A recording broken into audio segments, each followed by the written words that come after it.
So hey guys, আমার daily লাইফের blog নিয়ে চলে আসলাম। তো আজকে 10 কোটি টাকার কেটিএমটা নাই বলে একটা 10 টাকাওয়ালায় ট্রলি চেপে আমাকে কাজে যেতে হচ্ছে।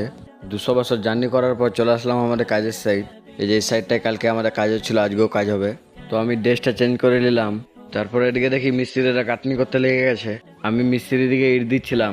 এরকম করে গাঁথনি করতে করতে আমাদের এই গাঁথনিটা কমপ্লিট হয়ে যায়। তারপর মিস্ত্রিদের জন্য পানি আনতে চলে আসি আমি। একবারে গরম গরম পানি নিয়ে যাচ্ছি, পেট্রোল পাম্প থেকে পানি নিয়ে যাচ্ছিলাম আমি। তখনই দেখি একটা মেয়ে আমাকে কেক নিয়ে ডাকছে। আবে তোর দিয়ে তাকে নাই বে, তুই কেন এরকম করে আসছি? अब आया ना लाइन पे। তো অত দুঃখ কষ্ট না সহ্য করতে পেরে চলে আসি আমার ইট বইতে। তো আমি এখন ইট বই দেখা হচ্ছে নেক্সট ব্লগে। সো হে গাইস, আমার ডেলি লাইফের ব্লগ নিয়ে চলে আসলাম। তো আজকে 10 কোটি টাকার কেটিএমটা নাই বলে একটা 10 টাকাওয়ালায় ট্রলি চেপে আমাকে কাজে যেতে হচ্ছে। 200 বছর জার্নি করার পর চলে আসলাম আমাদের কাজের সাইড। এই যে সাইডটায় কালকে আমাদের কাজ হচ্ছিল, আজকেও কাজ হবে। তো আমি ড্রেসটা চেঞ্জ করে নিলাম। তারপরে এদিকে দেখি মিস্ত্রিরা গাঁথনি করতে লেগে গেছে। আমি মিস্ত্রির দিকে ইট দিচ্ছিলাম।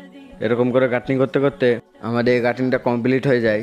তারপর মিস্ত্রিদের জন্য পানি আনতে চলে আসি আমি। একবারে গরম গরম পানি নিয়ে যাচ্ছি, পেট্রোল পাম্প থেকে পানি নিয়ে যাচ্ছিলাম আমি। তখনই দেখি একটা মেয়ে আমাকে কেক নিয়ে ডাকছে। আবে তোর দিয়ে তাকে নাই বে, তুই কেন এরকম করে আসছি? अब आया ना लाइन पे।